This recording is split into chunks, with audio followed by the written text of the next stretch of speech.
Friends from the media, good morning.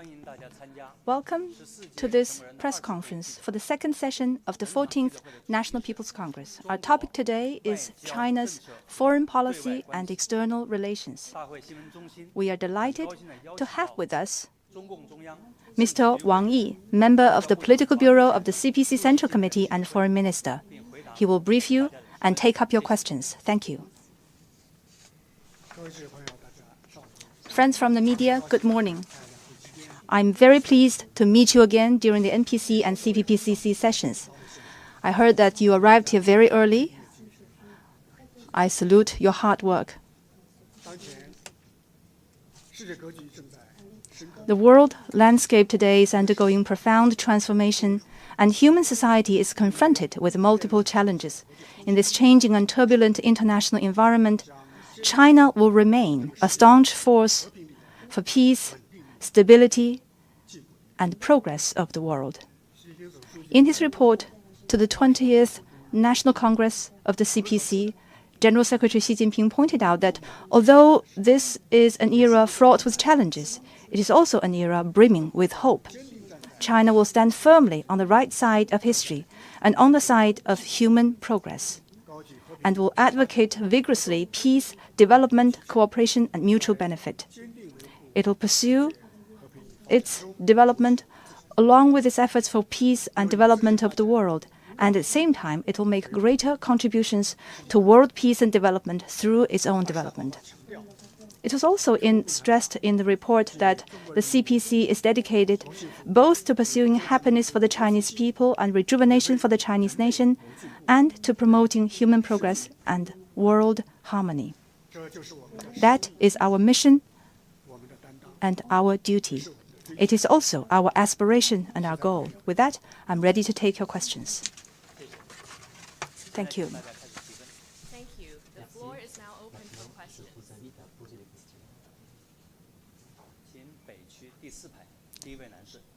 First question, please. 谢谢主持人，王外长您好，中央广播电视总台央视记者提问。过去一年，中国特色大国外交全面推进，您认为去年中国外交取得的最突出的成果有哪些？去年年底呢，举行了中央外事工作会议，这次会议认为中国特色大国外交将进入一个可以更有作为的新阶段。那么您能否透露一下，今年中国外交会有哪些值得期待的亮点？中国外交会在哪些方面更有作为？谢谢。 China Central Television. Foreign Minister Wang, could you talk us through China's most impressive diplomatic achievements in the past year? At the Central Conference on Work Relating to Foreign Affairs, it was pointed out that major country diplomacy with Chinese characteristics would enter a new stage where much more could be accomplished.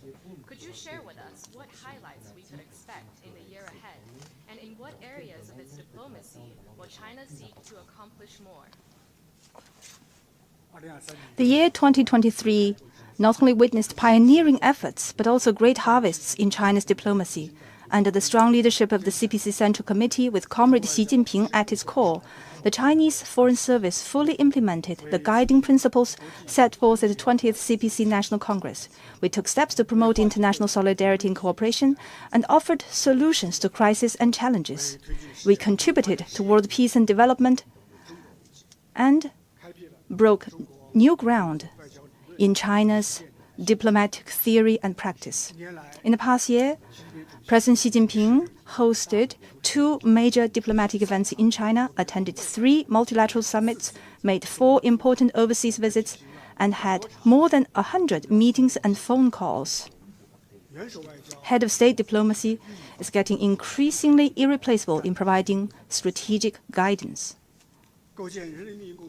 The Central Asian region and the Indochina Peninsula all embraced the vision of a community with a shared future for mankind, and new progress was made in the joint efforts by China and African, ASEAN, Arab, and Latin American and Caribbean countries to realize the same vision.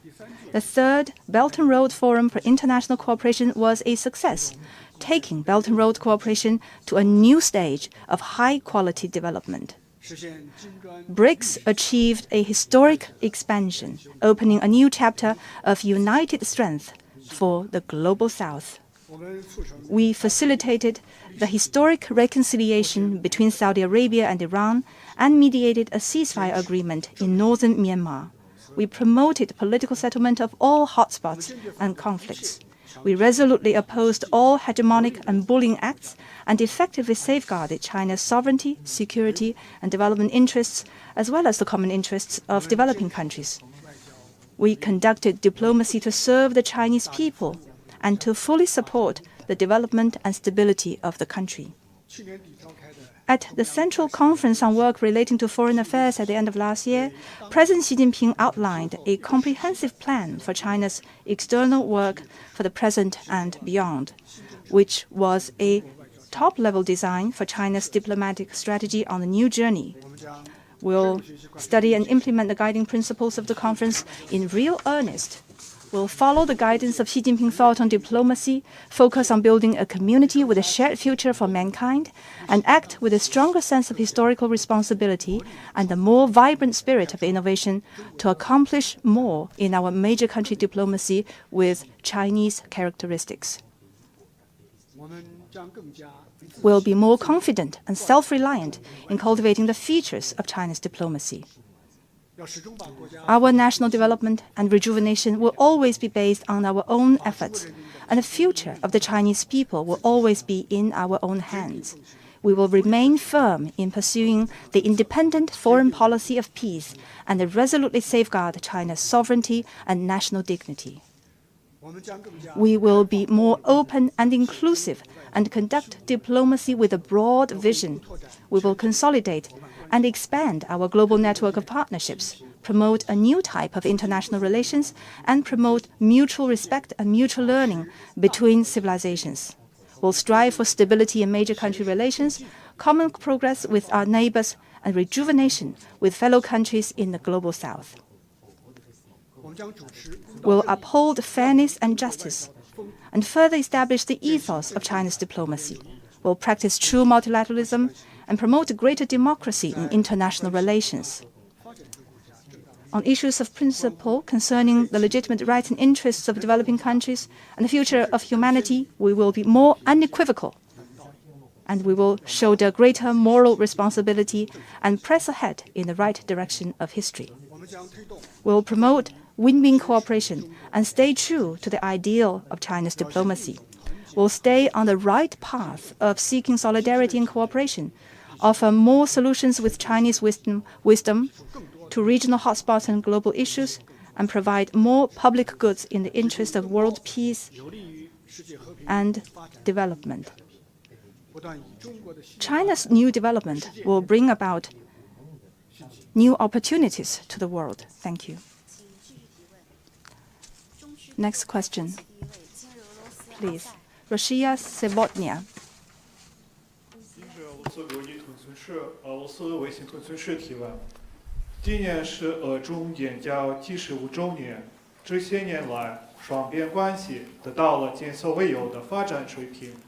在您看来，在当前国际关系全球转型的条件下，如何才能最有效地发掘俄中合作的潜力？谢谢。Rossiya Sevotnia and Sputnik. This year marks the 75th anniversary of diplomatic ties between Russia and China. The bilateral relationship has grown to an unprecedented level in recent years. Given the ongoing global transition in international relations, what do you think is the most effective way to tap the potential of Russia-China cooperation? Under the strategic guidance of President Xi Jinping and President Vladimir Putin, the China-Russia Comprehensive Strategic Partnership of Coordination for the New Era has been moving forward on a high level. Political mutual trust is deepening, cooperation remains mutually beneficial and complementary to each other. The two peoples are enthusiastic about mutual exchanges. Last year, bilateral trade reached the record $240 billion, hitting the target of $200 billion ahead of schedule. Russian natural gas is fueling numerous Chinese households, and Chinese-made automobiles are running on Russian roads. All this shows the strong resilience and broad prospects of China-Russia mutually beneficial cooperation. Maintaining and growing the China-Russia relationship is a strategic choice by the two sides based on the fundamental interests of the two peoples. It is also what we must do to keep pace with the trend of the world. As key major countries of the world and permanent members of the UN Security Council, China and Russia have forged a new paradigm of major country relations that differs entirely from the obsolete Cold War approach. On the basis of non-alliance, non-confrontation, and not targeting any third party, China and Russia strive for lasting good neighborliness and friendship, and seek to deepen their comprehensive strategic coordination. In today's world, hegemonism finds no support and division leads nowhere. Major countries should not seek confrontation, and the Cold War should not be allowed to come back. The China-Russia relationship moves ahead along the trend of the times toward multipolarity and greater democracy in international relations, and is thus very important for maintaining global strategic stability, enabling positive interactions among major countries, and promoting cooperation among emerging major countries. This year marks the 75th anniversary of China-Russia diplomatic relations. The two sides will also jointly launch the China-Russia Years of Culture. The relationship faces new opportunities. China is ready to work with Russia to foster new driving forces for cooperation and steadily enhance the foundation of friendship between the two peoples. With Russia chairing the BRICS mechanism this year and China taking over the chairship of the Shanghai Cooperation Organization in the second half of this year, the two sides will strengthen international and multilateral coordination, practice true multilateralism, uphold the UN-centered international system, and safeguard regional and global security and stability. Thank you.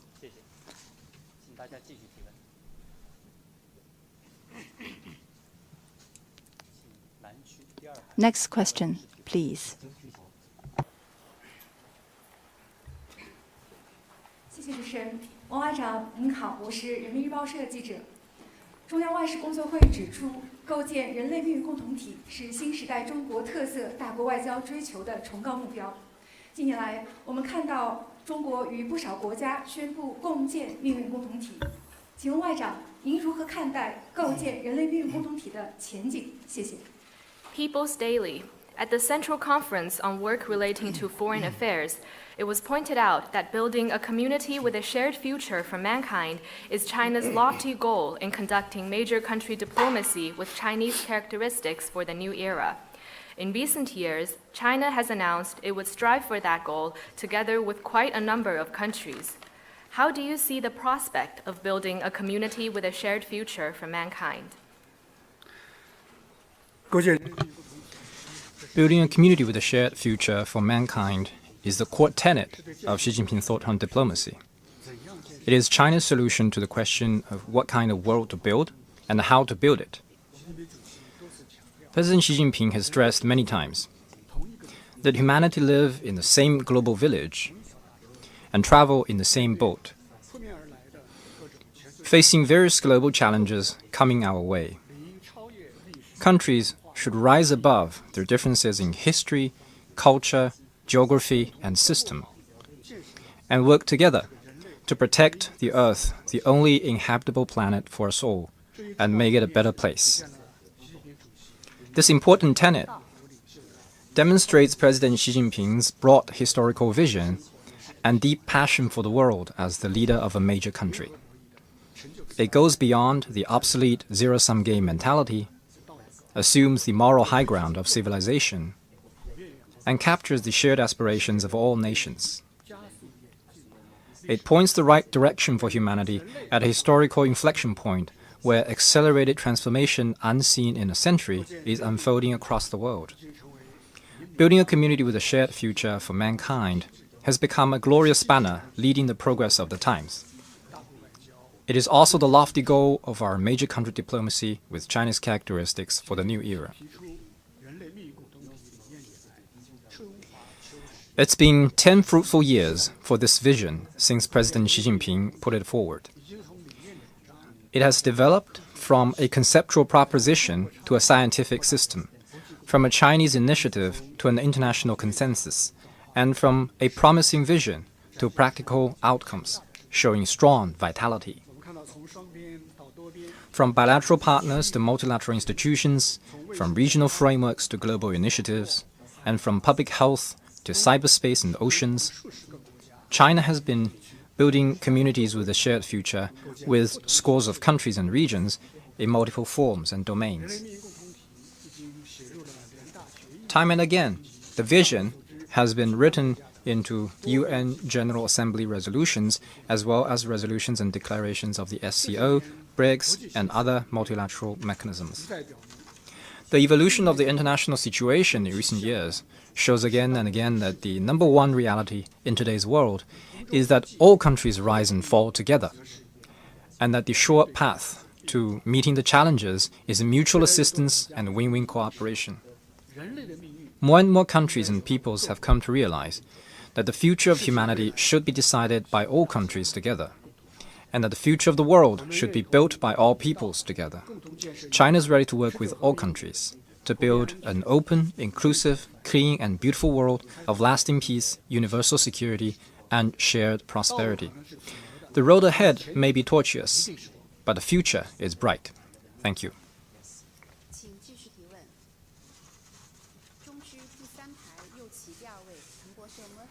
Bloomberg, please.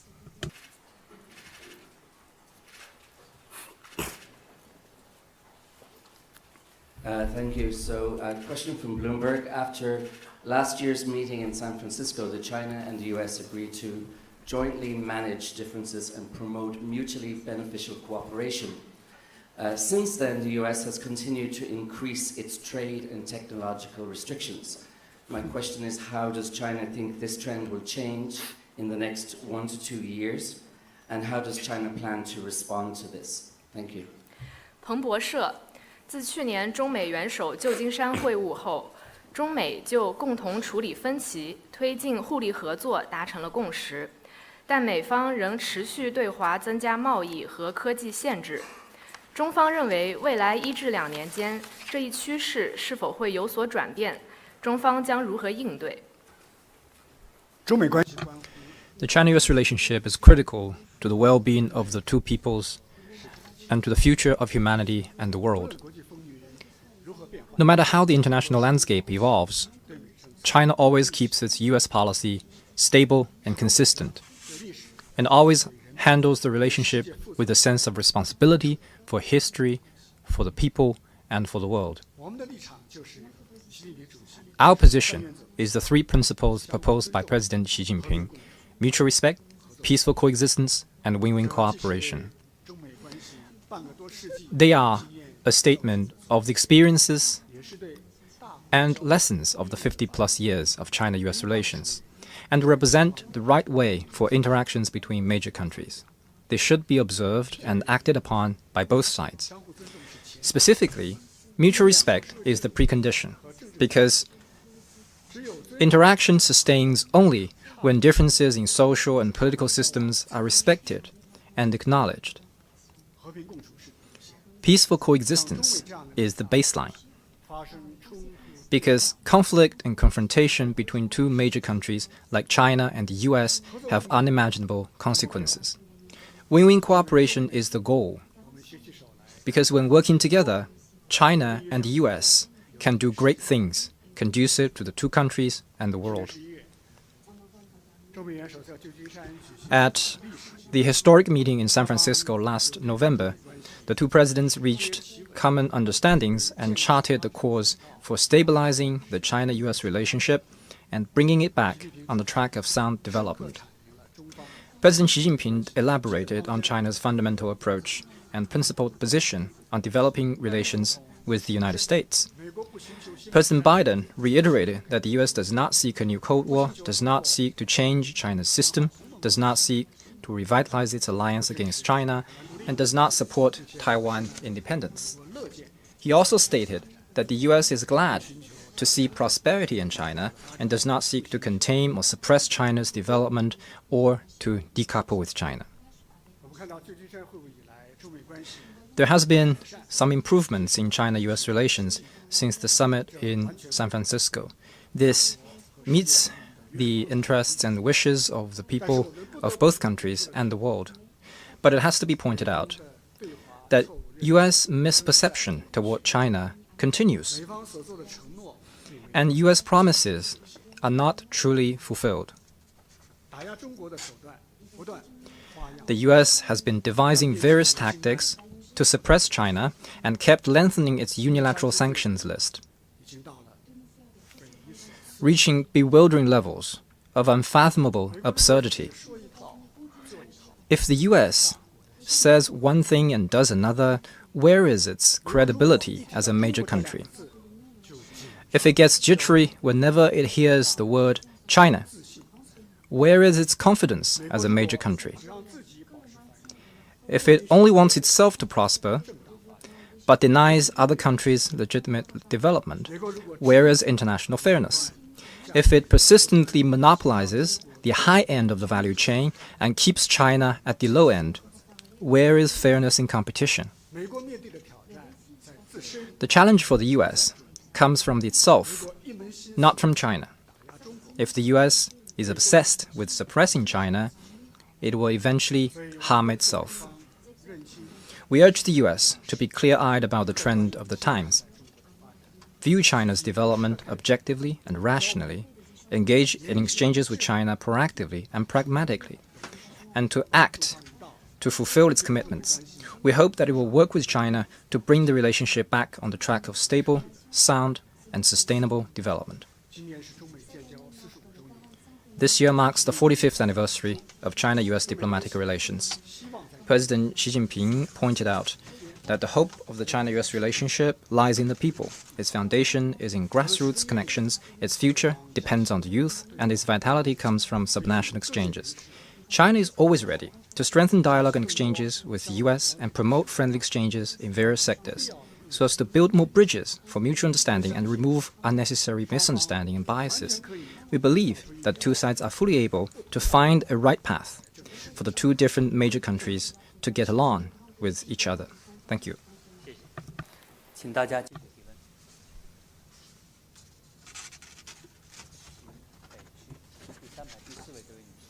Next question, please. 外长您好，我是新华社记者。国际上很多领导人都认为，当今国际秩序未能反映或适应国际现实力量变化。中方提出了倡导平等有序的世界多极化和普惠包容的经济全球化两大主张，受到国际社会广泛关注和支持。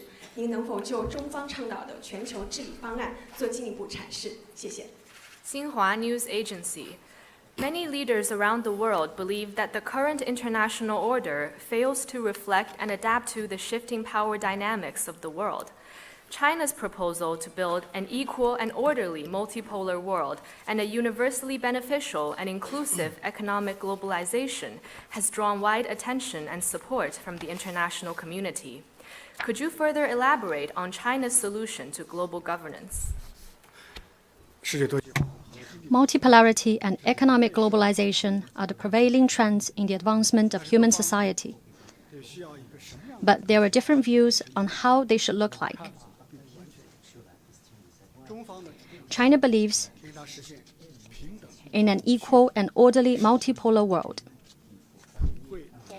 and a universally beneficial and inclusive economic globalization.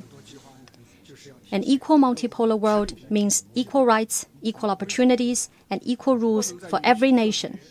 Certain or a few powers should not monopolize international affairs. Countries should not be categorized according to their strength. Those with the bigger fist should not have the final say. And it is definitely unacceptable that certain countries must be at the table while some others can only be on the menu. We must ensure that all countries, regardless of their size and strength, are able to take part in decision-making, enjoy their rights, and play their role as equals in the process toward a multipolar world. An orderly multipolar world means all should observe the purposes and principles of the UN Charter and uphold the universally recognized basic norms governing international relations. Multipolarity doesn't mean multiple blocks or fragmentation or disarray. All countries must act within the UN-centered international system and pursue cooperation under global governance. Universally beneficial globalization means growing the economic pie and sharing it more fairly. All nations, all social groups, and all communities should be able to take part in economic and social development and share the benefits. Development imbalance, be it national or international, should be settled properly so as to realize common prosperity and development. Inclusive globalization means supporting countries in pursuing a development path suited to their own national conditions. No one should impose one single development model onto the whole world. Unilateralism and protectionism for selfish gains at the expense of others must be discarded to keep the global industrial and supply chains stable and unimpeded, and to sustain the robust and dynamic growth of the world economy. China is ready to work with all countries to steer multipolarity and economic globalization toward the right direction as expected by the whole world, and to make global governance more just and equitable. Thank you. Next question, please. Now News Egyptian Network. Thank you, Mr. President Wang, Mr. Minister Wang. Thank you. I'm Ahmed Mohammed from Egyptian television. I'm working as a reporter and announcer in 9 News television. It's a governmental television in Cairo. From my observing on ground when covering Palestinian-Israeli conflict on the border with Gaza, I found the people suffering from hunger, stress, and the loss of all of safe livelihood. And another scenes of a large amount of humanitarian aid waiting daily to enter to Gaza. So, how can the international community provide protection necessary for Palestinian people? And we know Chinese just position on the Palestinian question has been recommended by Arab countries. What will be the way out of the Palestinian-Israeli conflict? What role will China play to this end? Thank you. 埃及尼罗河电视台，王外长您好，在实地采访中，我发现加沙人民遭受饥饿，生计无着，每天大量人道主义援助无法进入加沙。国际社会如何为巴勒斯坦人民提供必要保护？中方在巴勒斯坦问题上的公正立场受到了阿拉伯国家的赞赏。结束巴以冲突的未来出路是什么？中国还将为此发挥什么作用？ You represent Arab countries, and it's a very important question that you've raised on behalf of them. The current Palestinian-Israeli conflict has caused over 100,000 civilian casualties, and countless innocent people remain buried under the rubble. There is no distinction between noble and humble lives, and life should not be labeled by race or religion. The failure to end this humanitarian disaster today in the 21st century is a tragedy for humanity and a disgrace for civilization. Nothing justifies the protraction of the conflict or the killing of the civilian population. The international community must act promptly to promote an immediate ceasefire as its overriding priority, and ensure humanitarian assistance as its pressing moral obligation. People in Gaza have the right to life in this world. And women and children deserve the care from their families. All detainees should be released, and all actions that harm civilians should be stopped. The calamity in Gaza is another wake-up call for the world, that the long occupation of the Palestinian territories is a fact that should not be ignored anymore, and that the long-cherished aspiration of the Palestinians for an independent state should not be evaded anymore. More importantly, the historical injustice to the Palestinians must not be allowed to continue uncorrected from generation to generation. Restoring justice to the Palestinian people and fully implementing the two-state solution is the only way to break the vicious cycle of Palestinian-Israeli conflicts, to eliminate the breeding ground of extremist ideologies, and to realize enduring peace in the Middle East. China firmly supports the Palestinian people's just cause of regaining their legitimate national rights and is always committed to a comprehensive, just, and lasting solution to the question of Palestine at an early date. We support Palestine's full membership in the UN and urge certain UN security members not to lay obstacles to that end.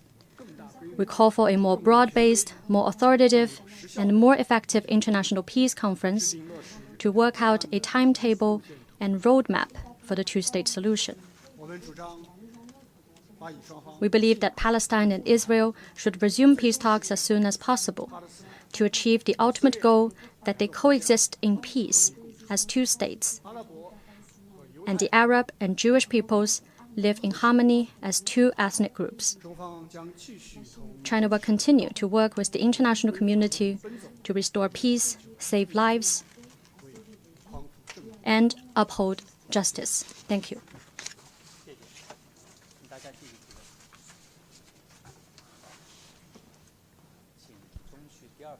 Next question, please. 谢谢主持人。王外长您好，北京青年报记者提问。我们注意到，过去1年来，中国先后为推动沙特和伊朗复交、缓和缅北局势、促进伊朗和巴基斯坦改善关系，采取了外交斡旋行动。这些行动都取得了很好的效果，成效也非常的显著，得到了有关方面和国际社会的高度肯定。有不少人都说，这样的事情只有中国才能做到。我们想问一下您，中国斡旋外交有何成功之道？谢谢。Beijing Youth Daily. Over the past year, China mediated the resumption of diplomatic ties between Saudi Arabia and Iran, the de-escalation in northern Myanmar, and the improvement of Iran-Pakistan relations. These diplomatic efforts were quite effective and were highly commended by the relevant parties and the international community. Many say that only China is capable of doing that. Could you share with us what makes China's mediation successful? Constructive engagement in settling international hotspot issues is a due responsibility for China as a permanent member of the UN Security Council. We learn from international practices and draw wisdom from Chinese culture. And we have found the Chinese way to address hotspot issues. In my view, the following 4 commitments are vitally important. First, we still need to uphold a commitment to non-interference in internal affairs. China always respects the sovereignty and territorial integrity of the countries concerned and plays good offices in light of their needs and wishes and in line with the UN Charter. Second, a commitment to political settlement. In addressing disagreements and disputes, willful use of force should not be allowed, let alone relying obsessively on pressure and sanctions. What is needed is to advance dialogue and consultation with the utmost patience and find the biggest common ground that accommodates the needs of all sides. On all hotspot issues, China always promotes talks for peace. We never add fuel to the fire. Third, a commitment to objectivity and impartiality. China forms its stance based on the merits of each issue. We do not use double standards or favor one side over the other or seek selfish geopolitical interests. All peoples in the world have a sense of justice in their hearts. Credibility comes before influence. Fourth, a commitment to addressing both symptoms and root causes. It's important to deflate tensions as quickly as possible to prevent escalation or spillover.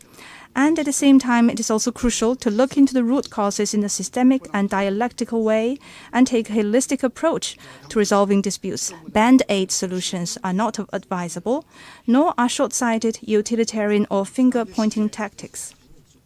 Our world is far from being tranquil, and peace needs to be upheld by us all. We will work with all countries to build consensus for ending conflicts, pave the way for peace talks, and strive for a world of lasting peace and common security. Thank you. Next question. Agencia EFE. Good morning, Lorena Cantor from Radio News Agency, Spain. Mr. Wang, China's relationship with Europe seemed to slightly improve during last year, but there are still some tensions. So, what are China's expectations towards its relationship with Europe in the forthcoming months? And also, why do you think European countries have so far avoided joining the Belt and Road Initiative? Thank you. 西班牙埃菲社，中国与欧洲的关系去年有所改善，中国对欧洲有何期待？中方怎么看待有关欧洲国家不加入"一带一路"倡议？ Last year was the 20th anniversary of the China-EU Comprehensive Strategic Partnership. The two sides relaunched exchanges and dialogue across the board at all levels. The China-Europe Railway Express ran more than 17,000 cargo trips, connecting 219 cities in 25 European countries. It is a lifeline that ensures safe and unimpeded industrial and supply chains in a turbulent world. China rolled out visa-free policies for quite some European countries, facilitating travels and business exchanges. On the BRI you mentioned, in fact, there have been many successful China-Europe cooperation projects under the initiative. The Budapest-Belgrade Railway link, the port of Piraeus in Greece, and the Pelias Bridge in Croatia are just a few typical examples. I remember a few years back, an EU policy paper labeled China as a partner, competitor, and systemic rival at the same time. However, facts have shown that this characterization is neither consistent with reality nor viable. On the contrary, it only caused distractions and created obstacles for China-EU relations. It's like driving to a crossing and finding the red, yellow, and green lights all along at the same time. How can you drive on?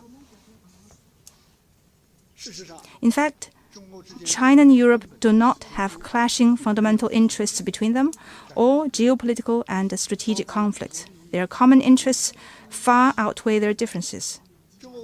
In the context of China-EU relations, the two sides should be characterized rightly as partners. Cooperation should be the defining feature of the relationship, autonomy its key value, and win-win its future.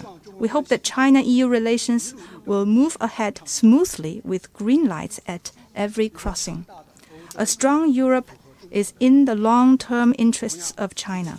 Likewise, a strong China is also in the fundamental interests of Europe. China and Europe should work together to practice multilateralism, advocate openness and development, and facilitate dialogue between civilizations. We are still of the view that in today's world, as long as China and Europe engage in mutually beneficial cooperation, no attempt to create bloc confrontation will succeed. As long as China and Europe stay committed to openness and win-win, deglobalization will not prevail. Thank you. Next question, please. 联合早报。谢谢主持人，王毅外长您好，新加坡联合早报提问：台湾选举结束后，外界担忧台海的紧张局势会进一步的升级，并将冲击区域的和平与稳定。您认为两岸和平统一的前景是否变得更加暗淡了？您如何看待目前台海的局势？各方应该采取什么样的措施，避免紧张局势升级？谢谢。联合早报。Following the elections in the Taiwan region, there have been concerns that tensions will further rise across the Taiwan Strait and take a toll on peace and stability in the region. Do you think that the prospect of peaceful reunification is diminishing? What is your take on the current situation across the Taiwan Strait, and what measures should be taken to avoid further escalation? 台湾地区选举 The elections in Taiwan are just local elections in one part of China.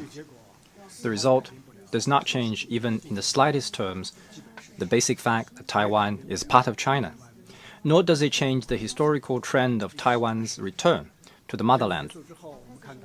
Since the elections ended, more than 180 countries and international organizations have reaffirmed their commitment to the One China principle and their support for China in safeguarding its sovereignty and territorial integrity.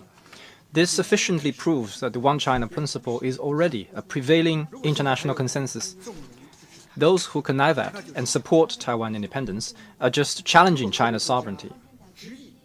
Certain countries that still insist on maintaining official relations with Taiwan are just interfering in China's internal affairs. I believe that someday there will be a family photo of the whole international community in which all members uphold the One China principle. It is only a matter of time. The separatist activities for Taiwan independence are the most destructive elements to the peace and stability across the Taiwan Strait. To truly safeguard cross-strait peace, we must unequivocally oppose Taiwan independence. The stronger the commitment to the One China principle is, the greater the guarantee for the peace across the strait will be. Our policy is quite clear. We will continue to strive for peaceful reunification with the greatest sincerity. Our bottom line is also quite clear. We will never allow Taiwan to be separated from the motherland. Whoever engage in Taiwan independence on the island will be held accountable by history. Whoever in the world connive at and support Taiwan independence will get burned for playing with fire and taste the bitter fruit of their own doing. People on both sides of the Taiwan Strait share a close kinship, and our roots as one nation cannot be severed. All people of Chinese descent should uphold the overall interests of the Chinese nation, jointly oppose Taiwan independence, and support peaceful reunification. Thank you. 请中区第4排举手的第2位女士是。Next question, please. 谢谢主持人，王外长你好。环球时报、环球网记者提问：去年，中国周边外交以中国中亚峰会成功举行拉开帷幕，以中国越南将两国关系提升为具有战略意义的命运共同体圆满收官，可以说是红红火火、风生水起。外界认为，这是中国亲诚惠容周边外交理念在不断生根发芽、开花结果。请问您对今年周边外交有何展望？ Global Times.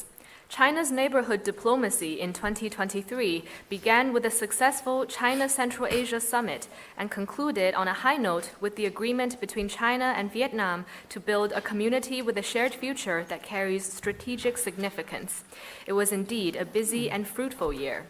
Many believe that this shows China's pursuit of neighborhood diplomacy featuring amity, sincerity, mutual benefit, and inclusiveness has taken root and come to fruition. How do you envision China's neighborhood diplomacy this year? The Chinese people have a saying that a close neighbor is better than a distant relative. China and its neighboring countries will always be there for each other, and Asia is our common home. Making it a better place is the shared hope of all countries in the region. Since President Xi Jinping initiated our neighborhood diplomacy featuring amity, sincerity, mutual benefit, and inclusiveness, we have worked with our neighbors to open up new prospects for good neighborliness and friendship, and have found the distinctive Asian way for getting along well with each other. We stay committed to forging friendship with our neighbors. We respect each other's core and major concerns, maintain frequent high-level exchanges, and endeavor to increase mutual understanding and affinity among our peoples. The idea of good neighborliness and friendship has won stronger popular support, and the vision of a community with a shared future has taken root in the hearts of our peoples. We stay committed to treating each other with sincerity. We believe in seeking common ground while shelving differences, accommodating each other's comfort levels, enhancing understanding and trust through candid communication, and settling differences and frictions through dialogue and consultation. We work together to tackle risks and challenges and stand side by side as good neighbors in trying times. We stay committed to mutual benefit. We make good use of our complementary strength to help each other achieve development and revitalization. A large number of cooperation projects, such as the China-Laos Railway, the China-Pakistan Economic Corridor, the China-Central Asia Natural Gas Pipeline, the China-Malaysia Twin Industrial Parks, and the Jakarta-Bandung High-Speed Railway, have boosted growth in the region.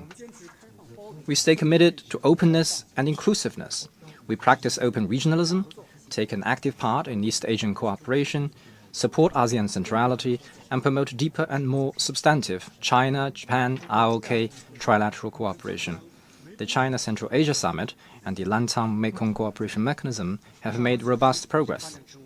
The SCO has become a regional organization that covers the largest area and population in the world. This year marks the 70th anniversary of the 5 Principles of Peaceful Coexistence. Although born in Asia, the 5 principles transcend differences in social system and ideology. They have become basic norms governing international relations and fundamental principles of international law, contributing the wisdom of the East to properly handling state-to-state relations. 70 years later, the 5 principles of peaceful coexistence are not outdated. They are even more relevant and vibrant than ever. China stands ready to work with our neighbors to carry forward the 5 principles of peaceful coexistence toward building a community with a shared future for Asia and for mankind, so that Asia can continue to contribute to world peace and provide impetus to global growth. Thank you.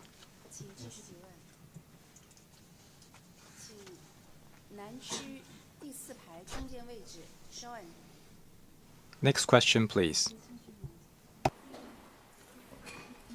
Good day, Mr. Minister and other members of the panel. I'm from CGTN. I'm curious, the Ukraine crisis now has dragged on more than 2 years, and at the Munich Security Conference just last week, you talked about, or last month rather, you talked about all China has done to promote peace, but at the same time saying the conditions are not right to move forward with peace talks at the negotiating table. When do you think conditions will be right, and what are you looking for to continue this pursuit for peace? Thank you. 中国国际电视台，乌克兰危机已持续2年有余。上月您出席慕尼黑安全会议时曾表示，中方所做的一切就是劝和促谈，现在回到谈判桌前的条件还不成熟。您认为条件何时才算成熟？ On the Ukraine issue, China has all along held an objective and impartial position and promoted peace talks. President Xi Jinping had in-depth exchanges with world leaders, including those of Russia and Ukraine. China has also published its position paper, and its special representative has traveled intensively to mediate among different parties. As we speak, he is still during an ongoing trip in the region, and all our efforts point to one goal, that is, to pave the way for ending the conflict and starting peace talks.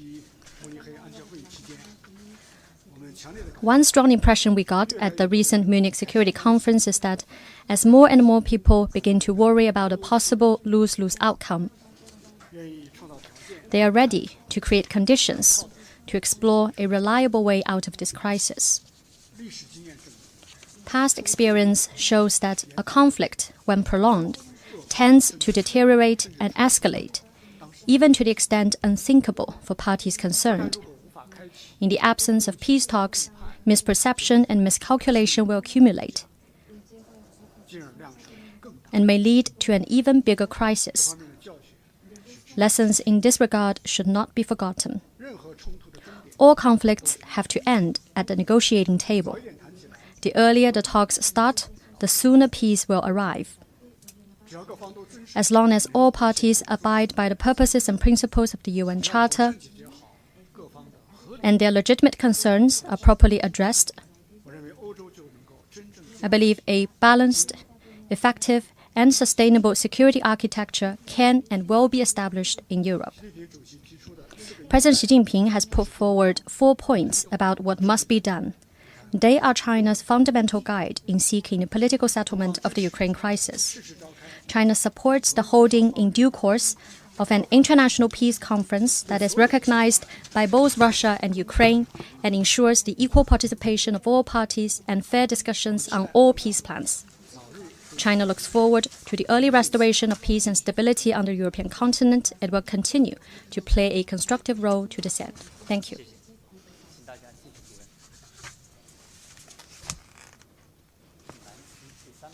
Next question, please. 谢谢主持人。外长您好，中新社记者提问。那我们想了解中国外交如何更好地服务中国式现代化。还有呢，就是外界有一些声音，或是担忧中国的营商环境，甚至是唱衰中国的经济发展前景。我们想了解对此您有哪些回应？谢谢。China News Service. How will China's diplomacy better serve Chinese modernization? Some have expressed concerns over China's business environment and a pessimistic view on its economic prospect. What is your response? In fact, yesterday, some Chinese ministers were here and they took questions from the media. And today, I'm also happy to take your question.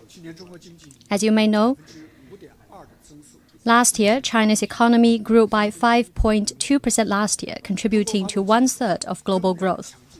It shows that China remains strong as an engine for growth. The next China is still China. I also wish to draw your attention to a number of new trends. First, China's development is driven not only by a reasonable growth in quantity, but also an effective upgrade in quality. Emerging industries are booming. Green transition has yielded impressive outcomes. Social expectation is improving steadily, and new quality productive forces are taking shape at a faster pace. Second, China's supersized market with over 1.4 billion people is unleashing opportunities for the world. The explosive growth of new demands and new business forms is rapidly expanding the room for China's own development and for its cooperation with the world.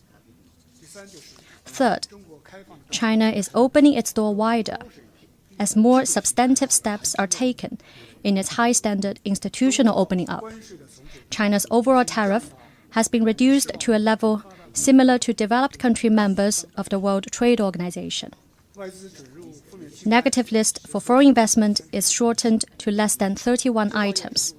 All restrictions on foreign investment access in the manufacturing sector have been lifted. Opening up in the service sector is being advanced. Return on investment for foreign businesses is still one of the highest in the world.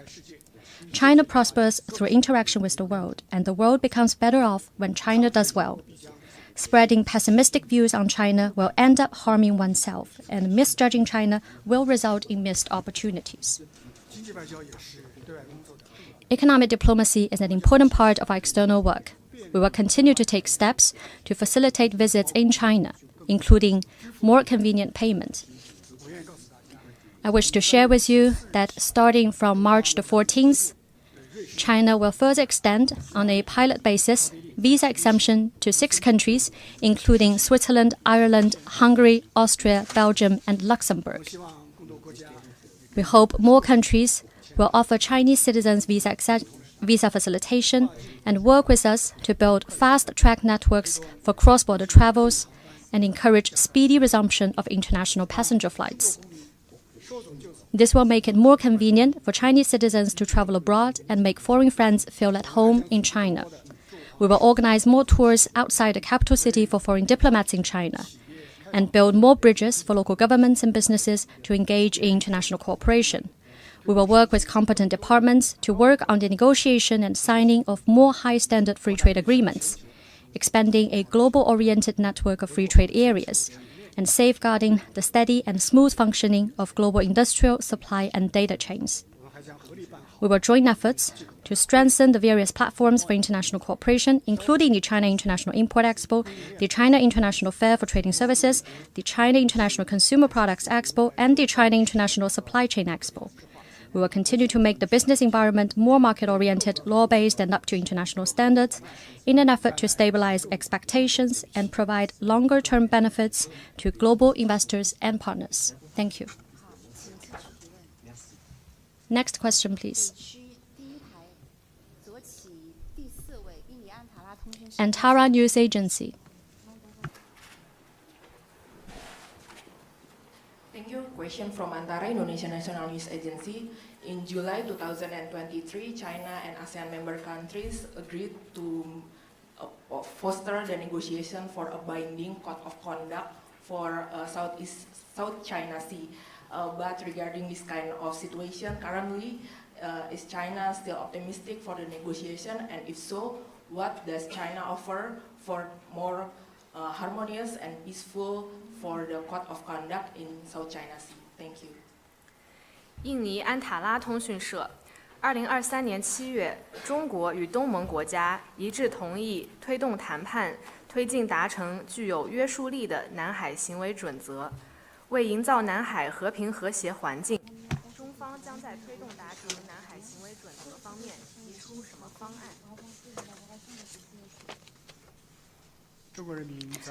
？The Chinese people have lived by and worked in the South China Sea for generations. Since early days, the South China Sea islands have been territories under the jurisdiction of the Chinese government in accordance with the law. Nowadays, the South China Sea is the busiest, safest, and freest waterway in the world.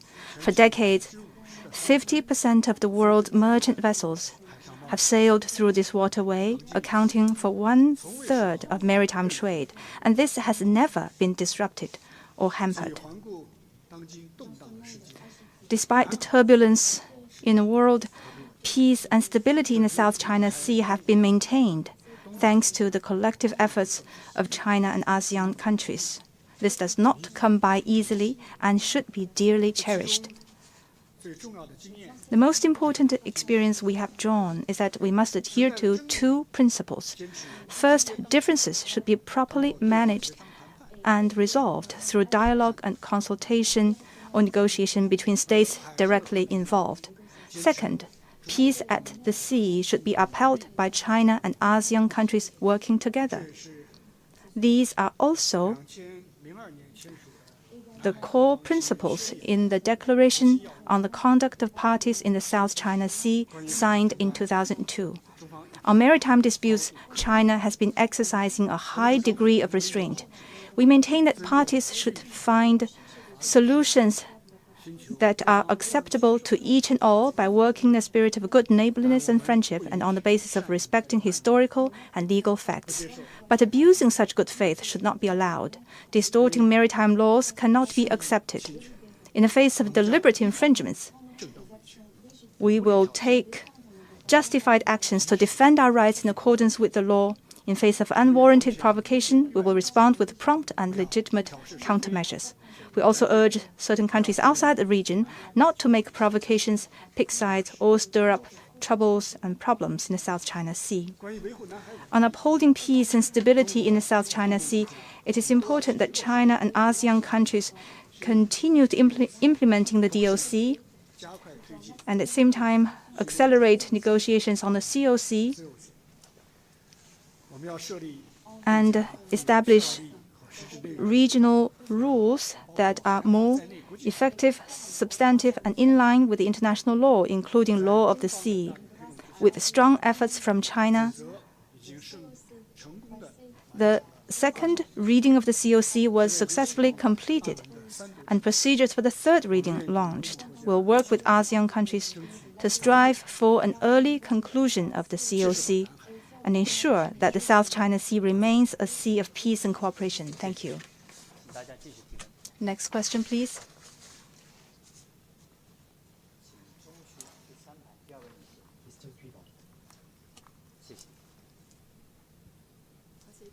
Thank 凤凰卫视、凤凰网、凤凰秀的记者，我们关注到的是人工智能方面的问题。最近国际社会也非常关注，很多国家也提出了各自的关于人工智能全球治理的方案。我们也关注到，此前中国也提出了关于全球人工智能治理的倡议。想请问中方认为，如何才能够保障人工智能它是真正朝着有利于人类文明发展的方向去发展？那另外呢，中方对于大国之间的人工智能领域的合作有什么立场？谢谢。Phoenix TV. The international community closely follows the development of artificial intelligence, and one after another, proposals were introduced for global AI governance. China also proposed its Global AI Governance Initiative. In China's view, What should be done to ensure that AI develops in a way that is truly conducive to the progress of human civilization? And what is China's position on cooperation between major countries on AI? Artificial intelligence is now at a crucial stage of explosive growth. We believe that there should be equal emphasis on development and security.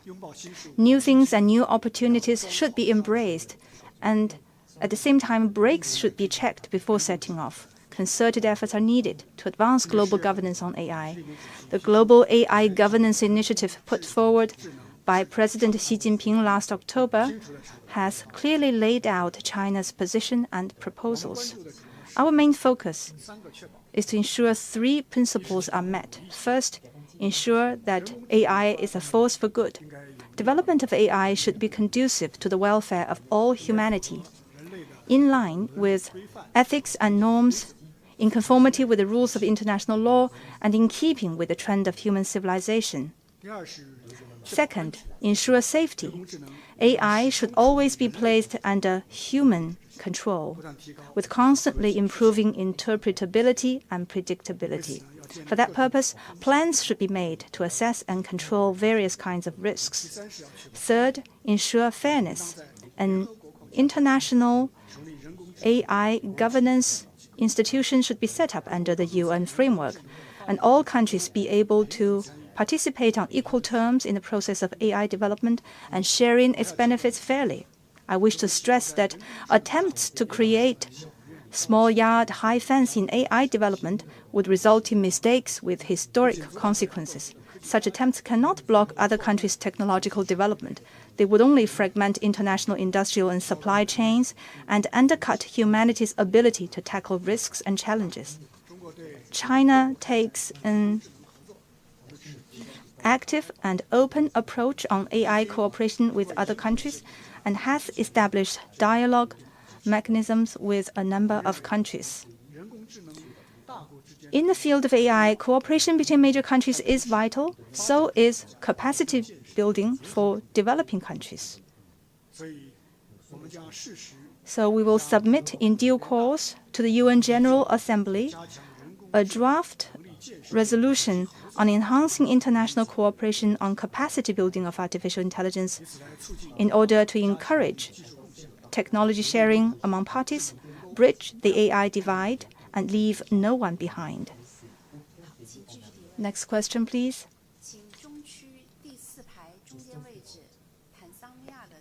Zanzibar Broadcasting Corporation. Thank you. From Zanzibar Broadcasting Corporation. Recent years have witnessed the Chinese senior officials regular visit in African countries, including Chinese foreign ministers visiting January, as a continuation of the tradition of Chinese foreign ministers make their first overseas trip to Africa at the beginning of the new year. So what will China do to consolidate its cooperation with African countries? As well, I noticed senior officials from US and other Western countries also paid frequent visits to Africa in recent years. How does China look at these trips and China's concern about the competition from the Western relation with Africa? Thank you. 坦桑尼亚桑吉巴尔广播电视台。近年来，中国高官频繁访问非洲，就包括中国外长今年1月访非，延续了中国外长每年首访必到非洲的传统。中方打算如何巩固同非洲国家的合作？同时，我们也注意到美国等西方国家高官近年来密集访非。请问中方如何看待这些访问？是否担心中非关系面临来自西方的竞争？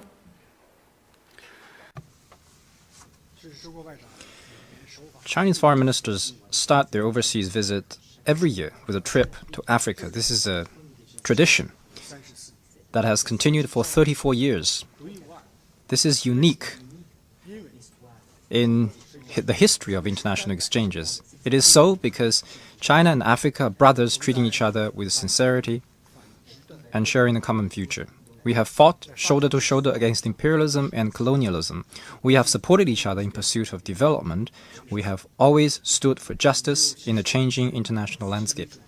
Since the start of the new era, President Xi Jinping has put forth the principle of sincerity, real results, amity, and good faith, and called for taking the right approach to friendship and interests.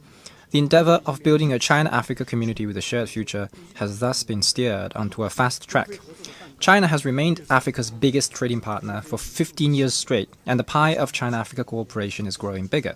The Chinese and African people are feeling closer to each other. The global south, including China and Africa, is growing fast and profoundly shaping the course of world history. African countries are experiencing a new awakening. Models imposed from outside have brought Africa neither stability nor prosperity. African countries need to explore development paths suited to their national conditions and keep their future and destiny firmly in their own hands. In this new historical process, China will continue to stand firmly with our African brothers and supports an Africa that is truly independent in thinking and ideas. China will assist Africa in building capacity for self-driven development and support faster modernization in Africa. China always holds that Africa should not be marginalized. While China-Africa cooperation thrives, other major countries have again turned their eyes to Africa. China welcomes that.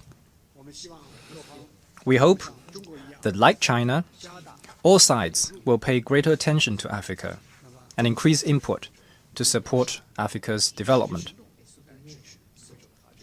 and support the development with real actions.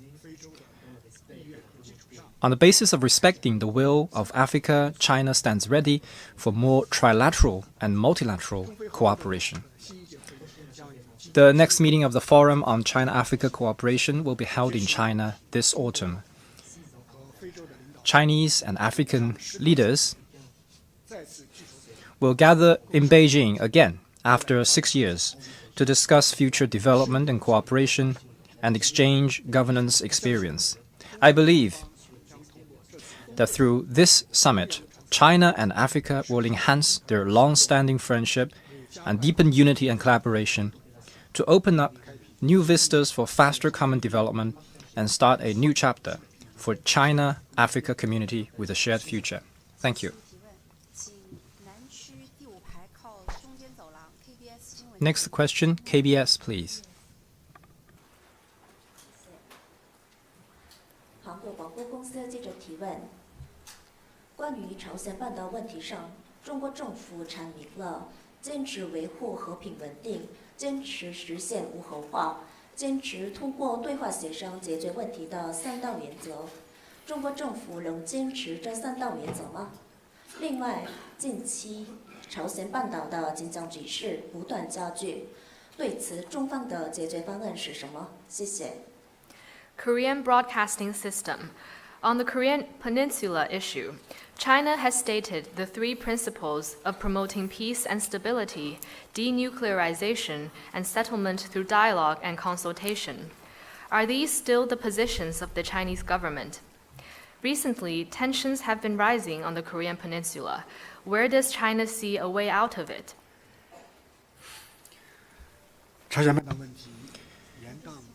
The Korean Peninsula issue has been lingering for years. It has a clear root cause, that is, Cold War vestiges persist.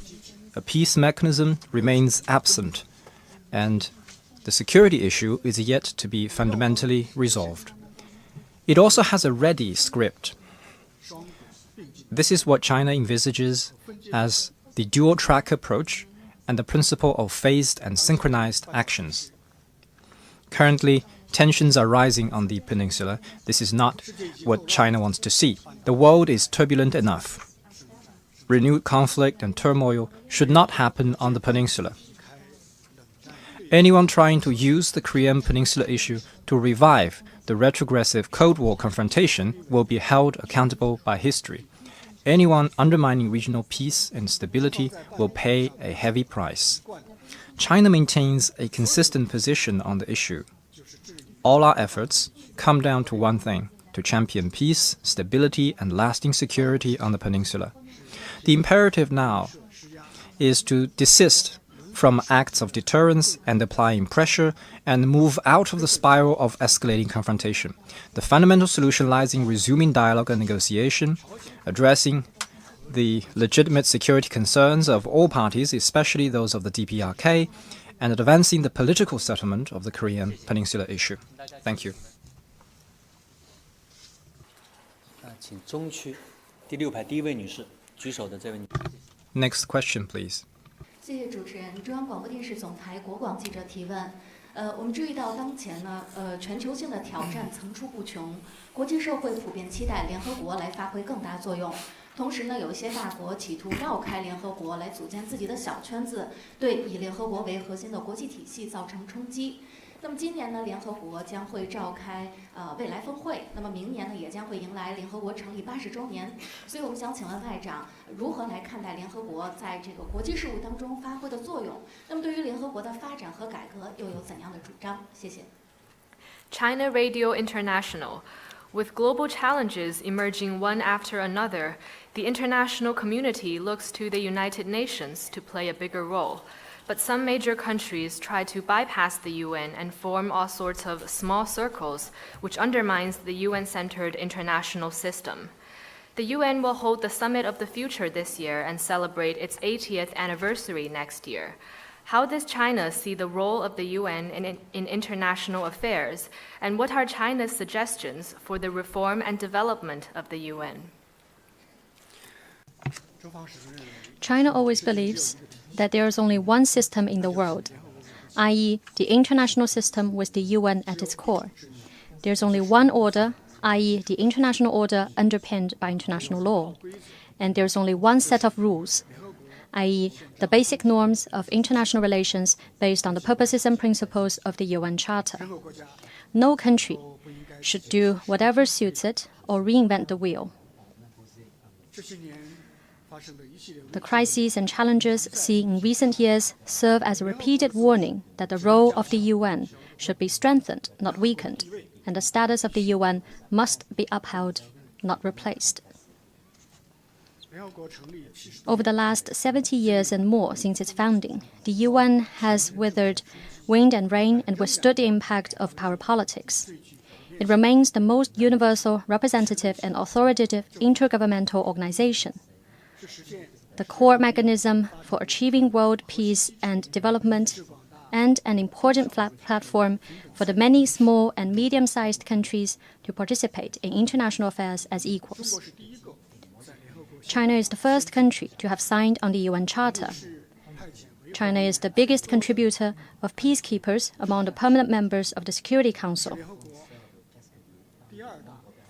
and the second largest contributor to the UN's regular budget and peacekeeping assessment. In response to the development deficit, we advanced the Global Development Initiative as a boost to the implementation of the UN 2030 Agenda for Sustainable Development.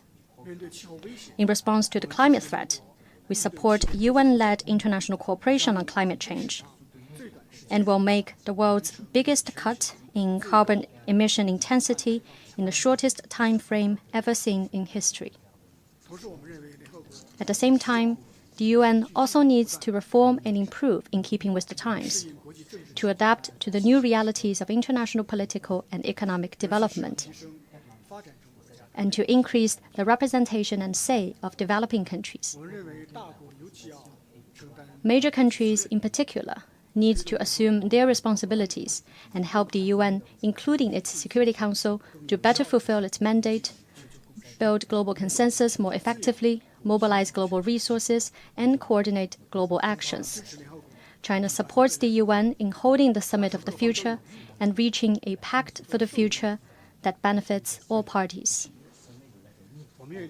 We will work with the international community to support the continuous development and improvement of the UN, taking international rule of law as the basis, fairness and justice as a principle, win-win cooperation as the goal, and effective action as an orientation. We will practice true multilateralism and promote greater democracy and rule of law in international relations. Thank you. Next question, please. Associated Press of Pakistan. I represent Associated Press of Pakistan. Over the past 10 years, since President Xi Jinping put forward the Belt and Road Initiative, many countries have felt the tangible benefits from the initiative. Last year, China held the third Belt and Road Forum for International Cooperation, a grand event indeed. Even some Western media noted that the Belt and Road Initiative bears increasing significance in today's international landscape. Could you share the outlook for Belt and Road cooperation in the next stage? Thank you. 巴基斯坦联合通讯社，习近平主席提出共建“一带一路”倡议10年来，很多国家都感受到了“一带一路”建设带来的实实在在的好处。去年，中国举办了第3届“一带一路”国际合作高峰论坛，可以说是盛况空前。甚至一些西方媒体也认为，在当前国际形势下，“一带一路”价值更加突出。您对下阶段共建“一带一路”有何展望？ Since President Xi Jinping put forward the BRI more than 10 years ago, Belt and Road cooperation has indeed produced fruitful outcomes. The BRI has become the most popular global public good and the largest platform for international cooperation. It has also become a pathway to cooperation, opportunity, and prosperity for partner countries seeking joint development. At the third Belt and Road Forum for International Cooperation, President Xi Jinping announced 8 major steps that China would take. This marks a new stage in high-quality development of Belt and Road cooperation. China will work with all parties to uphold the Silk Road spirit, deliver on the outcomes of the forum, and usher in a second golden decade of Belt and Road cooperation. We will promote the upgrading of physical connectivity. We will continue to develop a multi-dimensional global infrastructure connectivity network that is high quality, sustainable, and resilient, and covers sea, land, and air. We will accelerate the development of a digital Silk Road, redouble efforts to build a green Silk Road, and work with BRI partners in addressing various new challenges. We will promote the strengthening of institutional connectivity. We will stay committed to the principle of planning together, building together, and benefiting together, stick to the philosophy of open, green, and clean cooperation, and keep to the goal of pursuing high-standard, people-centered, and sustainable cooperation. We will seek greater synergy between the BRI and the development strategies of all sides, promote both signature projects and small and beautiful programs, and make active efforts for an open world economy. We want to make the BRI a lasting opportunity shared by all. We will promote the deepening of people-to-people connectivity. We will have more inter-civilizational dialogue among BRI partners, support non-governmental and subnational exchanges, and carry out a wide range of cultural and people-to-people interactions so that the Silk Road spirit will take hold in people's hearts. The type of modernization China pursues is not one that benefits China alone. We hope that high-quality Belt and Road cooperation will serve as an engine of the common development of all countries and an accelerator for the modernization of the whole world. Next question, please. Peninsula Latina. Thank you. Good morning. Tanzania News Agency. Minister, the strength of the global south grew significantly last year. Cuba successfully hosted the summit of the Group of 77 and China, while the BRICS mechanism achieved historic expansion. Some Western media outlets and scholars believe that the rising global south is challenging the international order led by the West.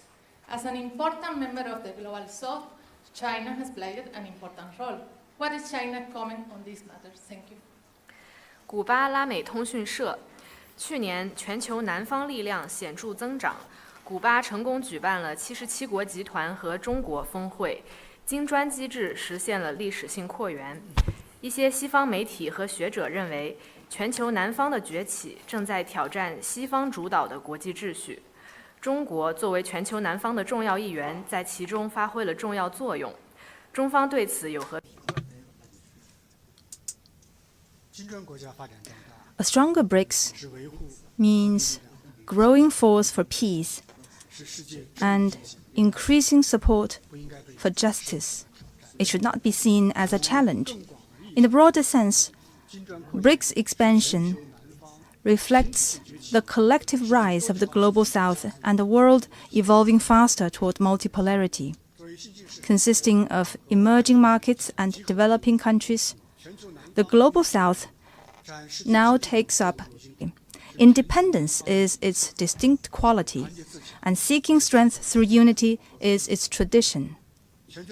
The global south is no longer the silent majority, but a key force for reforming the international order and a source of hope as the world undergoes profound changes unseen in a century. China was, is, and will be a steadfast member of the global south. We go through thick and thin and head toward a shared future together with countries of the south, and we are always a crucial force for the development and prosperity of the global south. This year will be a year of harvest for global south cooperation and a new starting point for unity among Asian, African, and Latin American countries. The China-Arab States Cooperation Forum will celebrate its 20th anniversary. The China-CELAC Forum will count 10 years of productive cooperation. Another FOCAC summit will take place in China this coming autumn. China looks forward to jointly celebrating the milestones with various parties and continuing to promote unity and cooperation among developing countries to augment the strength of the South. China also supports Russia in holding the summit of the Greater BRICS following its membership enlargement, and supports Brazil and Peru in holding the G20 Leaders Summit and the APEC Economic Leaders Meeting respectively, to jointly create a shining South moment in global governance. Thank you. Next question, please.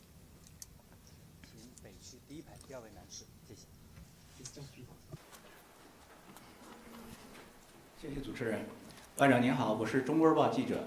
中国日报客户端呢，在两会前再次向网友征集了一些他们关注的外交问题。那么除了刚才提到的一些热点问题之外呢，他们关注到去年中国在苏丹紧急撤离行动中，安全地撤出了1500多名的中国公民。那么他们还注意到了实施了领事保护与协助条例，推出了中国领事小程序等等。那么网友想请问外长，今年外交部在外交为民方面还有哪些新的举措？谢谢。China Daily. Our netizens noted that last year, more than 1,500 Chinese nationals were evacuated from Sudan and returned to safety in China. The regulations on consular protection and assistance was put into action, and the China Consular Affairs mini program was launched. What more can we expect this year from the Foreign Ministry in terms of diplomacy for the people? I wish to thank our internet users for your care and support for China's diplomacy, and I'm very glad to take up the questions that are of interest to them. In a year of changes and confusion around the world, the CPC Central Committee kept close to its heart the safety of all Chinese compatriots abroad. Throughout the year, the ministry and our missions all over the world spared no effort to bring heartwarming care from the CPC Central Committee to all compatriots in time. We strengthened consular protection abroad, handling more than 80,000 cases of various types and issuing more than 6,000 reminders and alerts. We evacuated thousands of Chinese nationals from Sudan, Palestine, Israel, and other places, doing our best to protect the life and safety of Chinese nationals abroad. We continue to improve the functions of the China Consular Affairs app and responded to more than 530,000 calls seeking help on the consular service hotline 12308. We made the Chinese passport stronger. More than 20 countries such as Singapore, Malaysia, and Thailand now have mutual visa waivers with China for all types of passports. China also promulgated its first regulations on consular protection and assistance to make for law-based, institutionalized, and standardized consular protection. Practicing diplomacy for the people is a ceaseless endeavor. This year will focus on 3 priorities. First, we will make full efforts to strengthen the system for the protection of Chinese nationals and interests abroad. We'll spread the knowledge about consular protection, work more effectively to issue security risk alerts, further improve the 12308 hotline, and provide efficient, responsive, and whole process services on the consular protection platform. Second, we will continue to build fast-track networks for cross-border travels. We will work for faster recovery of international passenger flights and make arrangements with more countries for visa-free travels and multi-year, multi-entry visa options. Third, we'll continue to improve in-person and online consular services. We'll upgrade the China Consular Affairs app and equip our missions abroad with smart consular service centers to deliver finer and easier consular services to overseas Chinese. My message is this: China carries out diplomacy for its people. Serving the people and meeting our compatriots' expectations is our abiding mission. Thank you. Thank you. In the interest of time, we will now take the last question. Last question. China Arab TV. 谢谢主持人，王外长你好。过去1年，中国声音在国际上越来越响亮，越来越多人希望了解更多中国故事，这很大程度上也要归功于中国外交官的积极努力。请问王外长，您认为新时代中国故事的亮点和重点是什么？讲好中国故事有何重要意义？外国记者在讲好中国故事方面又能发挥什么样的作用？谢谢。 China Arab TV. Last year, China's voice grew stronger in the world and more are hoping to learn about China's stories. Much of the credit should go to Chinese diplomats for their active work. Mr. Minister, what in your eyes is most fascinating and notable about China's stories in the new era? And why is it important to tell engaging stories about China? What can foreign journalists do in communicating China's stories? Are you the one who danced online, the Kemusan dance? Are you still doing it? This is a very good question, and I think it's very fitting to be our final question today. Over the past few years, foreign journalists in China have covered many lively stories about China, from a string of Shenzhou space missions to the Fendozhe submersible diving in the deepest oceanic trench, from reversing desertification to promoting low-carbon lifestyle, from the Asian Games in Hangzhou to the basketball games in rural Guizhou province called VBA. You have told the world inspiring stories of 1.4 billion people working as one for the Chinese dream. You have shown the world a vibrant China in the new era. Let me take this opportunity to express my sincere appreciation for the good work of our friends from the media. China's stories are fascinating. They're first and foremost stories of the CPC. For over a century, the CPC has rallied and led the Chinese people in a tireless endeavor, blazing the Chinese path to modernization and creating development miracles unseen in human history. This is the leading theme of the stories about China. China's stories are essentially stories of the Chinese people. The people are the lead characters of China's stories. Under the leadership of the CPC, the 1.4 billion plus Chinese people have been working tenaciously and building happy lives with their own hard work. This is the most notable chapter in China's stories. China's stories are also stories of common progress of China and the rest of the world. China keeps its development closely linked with that of other countries. Taking determined steps to reform and open up, China has grown stronger and brought benefits to the world. This is the most far-reaching part of China's stories. You ask why good storytelling about China is important. People need to realize that China's stories do not exist in isolation. They are instead important chapters of the stories of humanity. They speak to a truth. When countries proceed from their own national conditions to explore modernization paths, they will together make up a new, colorful vista of world modernization.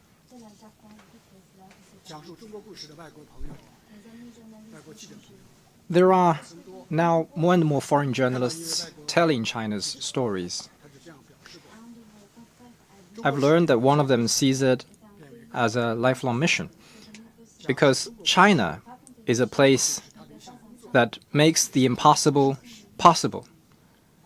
So he believes this is not just a job, but a mission for him.